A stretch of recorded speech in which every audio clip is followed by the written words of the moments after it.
Dredge is one of the most intense yet also peaceful games that I've played, being a game that utilises our most primal fear against us, that being the fear of the ocean, and then combines that with the other most primal fear of big giant tentacle monsters, and it is incredible. Because while yes, it is intense and scary, and there are many moments where you're running for your life scared of what you just saw in the fog, but there are also moments where it's just peaceful and tranquil as you sail through a beautiful blue ocean with calming music and sounds as you fish for fish and dredge for scraps. So in this video essay, I'll be breaking down and detailing exactly what makes Dredge so goddamn terrifying. The main way Dredge scares you is through its atmosphere. It's designed to be creepy and unsettling, but also the game knows that it can't maintain this for the whole game, or else it'll just get stale and boring. So it's balanced with an equal amount of calmness, and the main way it does this is through the day and night cycle, with the day being peaceful fishing and the night being, oh god, what the fuck is that? But before we get into things too deeply, let me just give a brief overview of the premise of the game. You're a fisherman who's crashed at a town, so you've been given a new boat and have to fish to repay your debt to the town. However, after being contacted by a mysterious collector, you then have to find and dredge up mysterious relics across the ocean, while simultaneously dredging up the sinister story of the past, alongside many creepy and terrifying things occurring. The thing about Dredge that makes it so absolutely terrifying is that it uses what I like to call fear zoning. And it's one of those things that once you notice it, you start to see it a lot more in other horror games. Basically, fear zoning is the act of clearly defining and separating the part of the game that is scary, and the part of the game that is not scary. For example, in the game OMORI, fear zoning is used, with the Headspace Dreamworld segments being not scary, and the Real World at Home segments being intentionally scary, or at least at the start of the game. And in Dredge, we can see fear zoning as a core part of the gameplay loop, with the daytime being your chill, not scary, go fishing, whatever, and the nighttime being your scary, Lovecraftian nightmare fuel. Now, by using fear zoning, it means that the game doesn't stay at the same intensity the whole time, and you have time to relax and unwind in between scary moments. But it also means that during the parts that are shown as not scary, you have your guard down, meaning that if something scary happens during this segment that isn't supposed to be scary, it is far scarier. Fear zoning is masterfully used in Dredge and is one of the main reasons this game is so scary, with a rising and falling of fear throughout the day and night cycle, but also making sure to slip in a few light horror things into the non-scary segments to keep you in a state of unease. Now, after doing more fishing and repaying your loan to the town, and a normal day of fishing just like any other, you go and fish with a normal catch and... what the hell is that? You feel freaked out and unsettled as you slowly realise that this game is more than it seems. You go back to the fishmonger and show him the fish. He looks at it and then begins to inspect it before then cutting it open to find a handkerchief, which he lets you keep. Suddenly, after leaving, you see a man looking through the window of your cabin. He says he knows what happened at the fishmonger's and wants to inspect the relic. However, to do so you have to meet him on another island. And this is where the story of the game truly begins. You speak with him, and he stands in the doorway holding a strange book. He then tells us that there are other relics that he's looking for and that we should investigate and return upon finding something. Your boat also now gets the ability to dredge. This part of the game is extremely effective in creeping you out, as you're just filled with so many questions. What's going on with the fish? What's the importance of the relics? And just who even is the collector?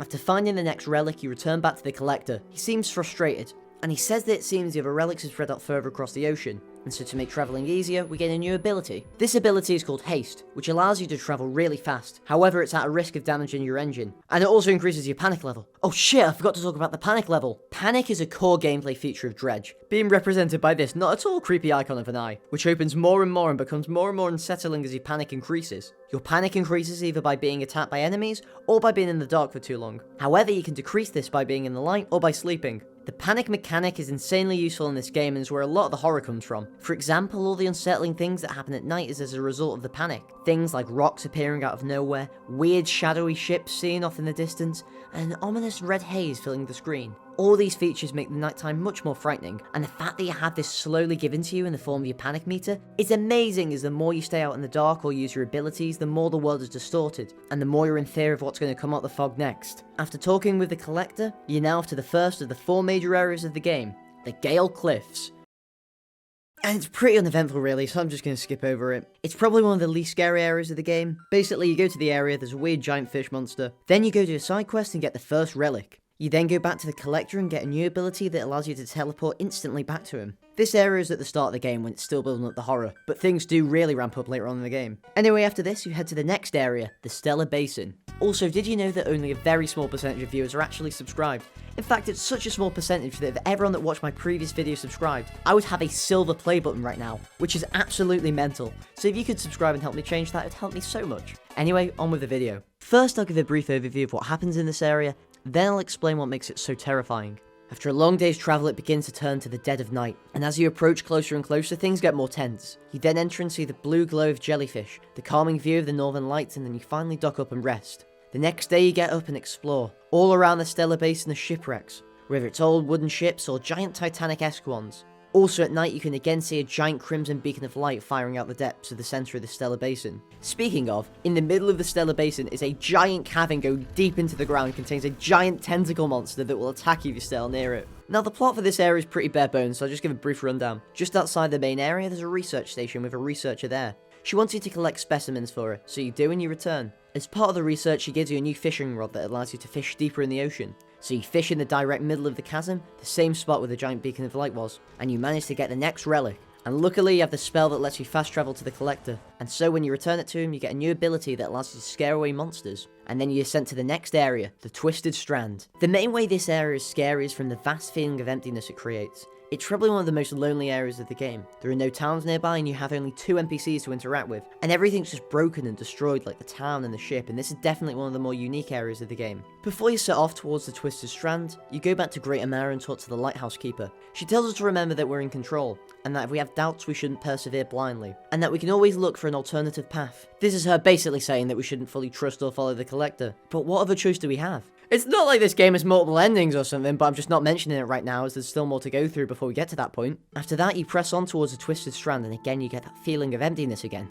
But suddenly out of this emptiness emerges a whale. Anyway, you're now at the Twisted Strand and one thing is immediately very clear, just how cut off and disconnected it feels from the rest of the game. So after resting at the merchants, you enter the Twisted Strand. An eerie feeling creeps in as something emerges from the water. This is the Mind Sucker and is the main enemy of the game. It sucks you in and increases your panic level, but if you use a new ability it just runs away. Now this area is really unique compared to the rest of the game. You see, the horror of this area comes not from one giant monster or big thing out to get you, but the culmination of a bunch of smaller little things designed to really freak you out. You head deeper into the Twisted Strand and begin to fish, and as you lose track of time it's suddenly night and the fog rolls in. You're pretty unsettled and so you try to find a way out to sleep somewhere. However, in the Twisted Strand there are 3 places you can rest at which are all really far away from each other.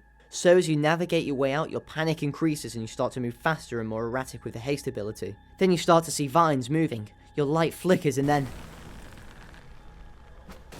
At this moment, you're fully panicked, and so in the process, you end up damaging your engine, which makes things even more tense as you now move slower and risk sinking your ship. It's now extremely late into the night, and things are getting more tense. You keep sailing forward to find a way out until you see a glowing mound of basalt. It describes to you a story of a man fleeing through trees with bloodshot eyes, eventually ending with him dying to a wooden spear. You're now insanely disturbed with the quietness being so creepy and the sounds and visuals of the vines moving only adding to this further. This whole area feels alive, like it's one living monster and it's out to get you. You finally see an exit and so you sail out and...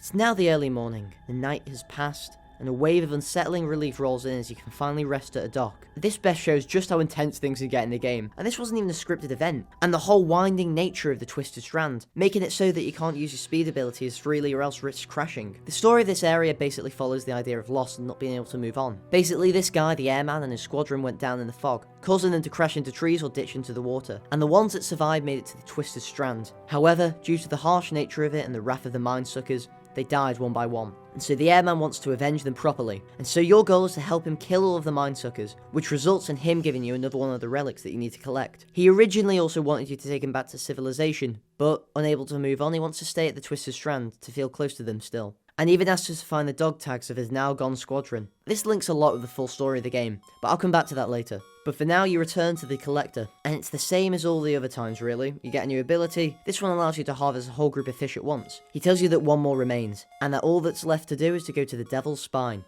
And so you do. The first and most striking thing about the Devil's Spine is the feeling of smallness, with the towering mountains and ancient ruins as well as the orange fading in, giving you a strong sense of weakness. You arrive at the strange island, and just before the main part you meet the Fanatic. He speaks really strange and says we have a trial to complete. You need to gather 3 fathomless flames from the shrines of the deep. The first night here is tense and far different from anything you've encountered before, and then you're introduced to the main enemy of this area, the piranhas. These lock onto you if you get too close, and will follow you and slow your ship down, eventually leading to your watery grave if you're unlucky enough with them. This makes the area far more interesting to play, as you have to move fast, sharp and decisively in order to avoid the piranhas. However, any super fast or erratic movements makes it far easier to damage your ship from crashing and losing control, but any slow and more methodical movements will leave you open to be attacked by the piranhas, so this area has you striking a fine balance between speed and accuracy. After days of fishing and dredging, you finally complete all 3 statues and then place all 3 of the fathomless flames. The preparations are now complete, so you speak to the Fanatic. He speaks in strange and confusing words.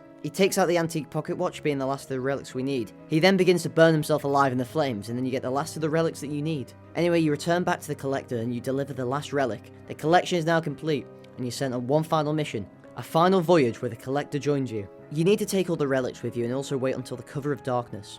It's now 1 AM and the collector gets aboard your vessel. You then head west towards a beacon of red light off in the distance. Consumed by the fog, you head through feeling uneasy. You approach and the collector says this is where she was taken from them. Who's he talking about? He then reads something from the book as he throws each relic off the boat, and then this happens. A woman rises from the depths before the ocean begins to rise too, revealing a giant, nightmarish, eldritch abomination swirling up from the depths. It fades to black before then showing the town of Great OMORI completely destroyed, with the world consumed by fog and the lighthouse now eternally dark. So I'm sure you have a lot of questions, but to fully understand this ending we must first look at the other ending of the game. Throughout the game you hear mentions of the previous mayor of Little OMORI. Apparently when saying and no one's seen him in a while, oh he's right there. You speak with him and he asks us if we threw the book back, and he mistakes us for someone else. He says that they dredged up an old book and something cloaked in fog followed it out. He seems absolutely terrified, and from the note you can read throughout the game you learn that there was a man with a wife. They then dredged up a strange object and that was the beginning of the fog. The man's wife was lost in this incident, with everyone throwing the relics back over except for the book. And that's why the old mayor went crazy. That's also what happened at the end of the game. Desperate to get his wife back, the collector literally destroyed the world with weird fish magic to bring his wife back. Anyway, he tells us to speak to the lighthouse keeper, and so you do. We ask what she knows about the book and she tells us to move on, for her sake as well as ours. What does she mean? Well, she tells us to be rid of it once and for all. So you go and confront the collector, and you demand the book from him. It gets heated and you go to hit him before then.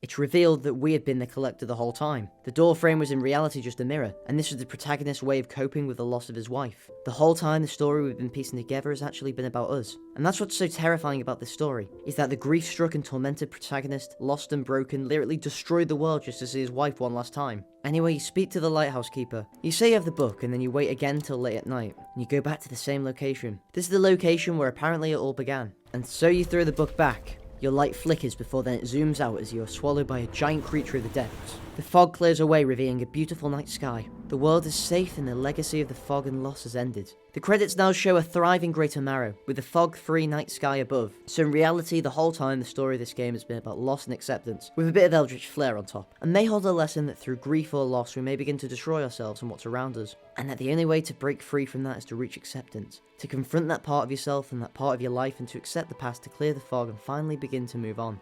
In conclusion, Dredge uses many ways to scare the player, from fear zoning with the day-night cycle, with the day being peaceful and slow and the night being intense and scary, then the use of scale and emptiness to give you a sense of powerlessness and dread, the panic meter which is literally designed to freak you out more and more the longer you interact with scary things, and then the story, nestled inside an outer layer of Lovecraftian horror and a search for relics, is a story about loss and acceptance. So what makes Dredge so terrifying? Well, it's the perfect combination of all these aspects, the gentle music and sound design, the thoughtful choice in every design decision, all put in to make you scared. So there is no one thing that you can say makes Dredge so terrifying. Instead, it's the combination of a bunch of little things coming together to make an absolutely incredible experience. If you've watched this far, please subscribe because I've got so many more video essays planned to release that I'm sure you'll enjoy. Speaking of, if you've enjoyed this video, click here to watch one of my other video essays, or you can click here where YouTube's recommended one of my videos that it thinks you'll like the most. Anyway, thanks for watching.